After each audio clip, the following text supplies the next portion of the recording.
Un des principes caractéristiques de l'institution du jubilé, le Yovel, qui est décrit dans notre paracha que nous lisons ce Shabbat de Behar, c'est le retour, la restitution de tous les biens fonciers qui ont été vendus et qui reviennent à leur ancien propriétaire l'année du jubilé, donc la 50e année. Il y a néanmoins une exception étonnante à cette règle.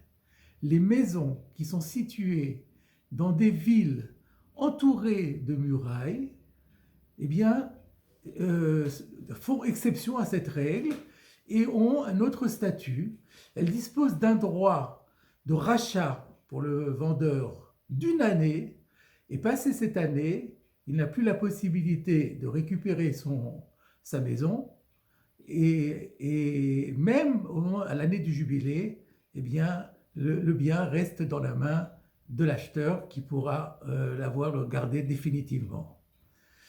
Et les Rashi nous rapportent les conclusions du Talmud dans le traité de Erechim, qui nous dit que cette loi d'exception ne concerne pas toutes les villes qui se trouvent toutes les villes entourées de murailles, mais uniquement les villes qui ont été entourées de murailles à l'époque de Josué, fils de Nun, et qui avaient été édifiées, ces murailles, par des rois impies avant que Josué ne vienne à conquérir ces villes, comme ce fut le cas par exemple des 60 villes fortifiées, munies de remparts, dont parle la Torah dans le livre de Devarim, et qui ont été conquises par Josué aux dépens du roi, le fameux roi, le grand géant Og, roi de Bashan.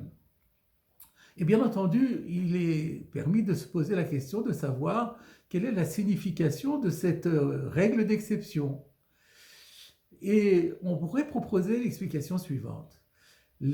Plusieurs commentateurs mettent déjà en rapport ce texte avec une Mishnah du traité Kélim, chapitre 1, Mishnah 7, qui fait une liste des saintetés successives, qui sont les unes, la hiérarchie des saintetés en Israël. Et on y apprend, il en ressort que Josué, lorsqu'il avait conquis les villes qui étaient fortifiées, eh bien, il leur avait conféré une sainteté particulière, supérieure à la sainteté d'Eretz Israël. Sainteté qui se traduisait notamment par le fait que les lépreux ne pouvaient pas y rester tant qu'ils étaient lépreux, et aussi que si quelqu'un était décédé dans cette ville et que pour une raison ou une autre, on avait sorti son corps à l'extérieur de la ville, il ne pouvait plus réintégrer la ville même pour y être enterré, parce que, eu égard à le caractère impur des cadavres qui venaient en contradiction avec la sainteté de cette ville fortifiée. Et à partir de là, l'idée émerge facilement que cette loi de restitution tous les 50 ans à l'ancien propriétaire est une loi de régulation économique, que cette loi s'applique à tous les biens qui ont une valeur purement économique, se comprend très bien. Mais dès lors qu'il s'agit d'un bien qui est porteur de sainteté, porteur de valeur spirituelle, on comprend très bien que ce soit d'autres critères qui régissent cette vente. Et on pourrait par exemple proposer de dire que à partir du moment où quelqu'un a été d'accord de se défaire d'un bien qui était porteur de sainteté, la Torah lui enjoint de le racheter au plus vite, et sinon, si au bout d'un an il ne s'est pas ravisé, eh bien ce sera au bénéfice et pour récompenser l'acheteur qui aura acquis un bien porteur de sainteté. Voilà ce que l'on peut aisément expliquer, mais alors une nouvelle question se pose, c'est mais pourquoi Josué avait justement conféré une sainteté accrue à ces villes qui avaient été, dont les remparts avaient été construits par les rois impies de l'époque, tels que Og. Je voudrais rapporter ici une explication que j'ai lue une fois dans le livre Naharot Etan d'un Rav Chaim Pardes, qui était rabbin au siècle dernier, et qui propose l'idée suivante, c'est que ces murailles notamment celle édifiée par Og, c'est le prototype même. Ces murailles exprimaient le sentiment de toute puissance de ces rois, ce qu'on pourrait appeler même le fantasme d'omnipotence. C'est donc c'est d'ailleurs un sentiment de toute puissance qui allait jusqu'à penser que on dit de Og, qui pensait même qu'il était capable de surmonter Dieu, d'être plus fort que Dieu. Et d'ailleurs, les explorateurs que Moshe Rabbeinu avait envoyés au Canaan pour voir comment était le pays ont été tellement impressionnés que lorsqu'ils sont revenus, eh bien, ils ont dit à tout Israël, nous ne pourrons pas monter contre ce peuple, il est plus fort que nous. Et le Midrash interprète, il est plus fort que lui, c'est-à-dire Dieu. Même les explorateurs pensaient qu'il était plus fort que Dieu. Alors face à cela, nous avons Josué. Josué est exactement aux antipodes de Og Melech HaBashan. Lui, le disciple de Moshe Rabbeinu, qui était qualifié du plus modeste de tous les hommes. Moshe Rabbeinu qui avait dit au peuple d'Israël au moment de la traversée de la mer, Dieu combattra pour vous et vous, taisez-vous. C'est encore Moshe qui avait levé les mains au ciel durant tout le temps où Josué menait son combat contre Amalek. Et c'est ainsi en levant les mains vers le ciel en permanence qu'il avait assuré la victoire à Josué.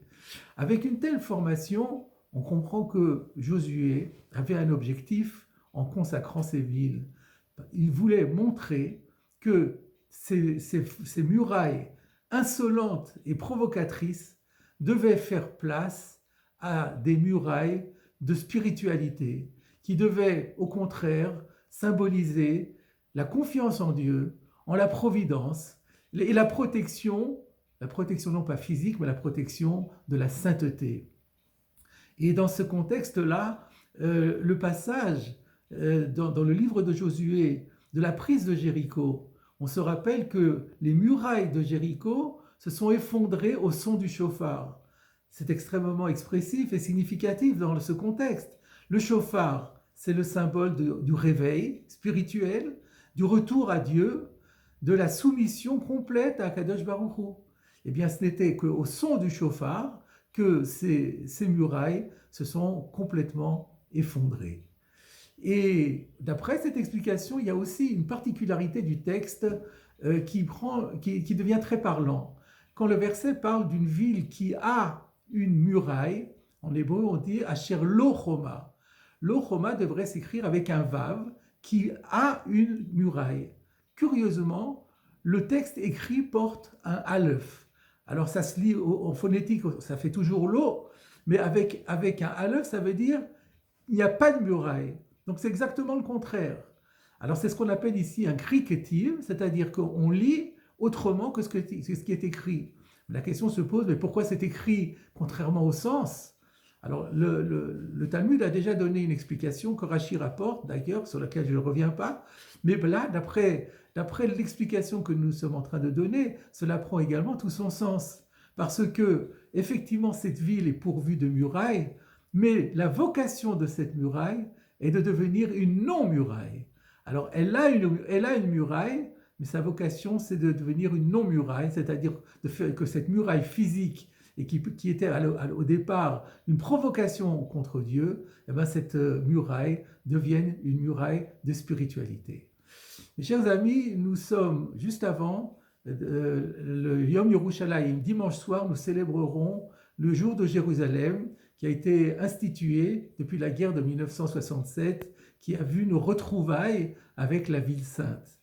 Eh bien, il est important à cette occasion de rappeler qu'il nous incombe à tous de veiller à ce que ces murailles de Jérusalem est par excellence la ville qui était entourée de murailles à l'époque de Josué, fils de Nun, eh bien rappelons-nous que ces murailles ont vocation à préserver la sainteté de Jérusalem et non pas avoir une dimension uniquement matérielle. Et dans ce sens, je voudrais conclure avec ce fameux verset du prophète Isaïe qui, dans ce sens, prend une toute nouvelle signification. Al chomotaïr Yerushalayim, sur tes murailles Jérusalem, j'ai posté des veilleurs. À aucun moment ils ne doivent garder le silence, ni le jour, ni la nuit. Vous qui rappelez au souvenir d'Hachem, Al Dami Lachem, ne vous taisez jamais.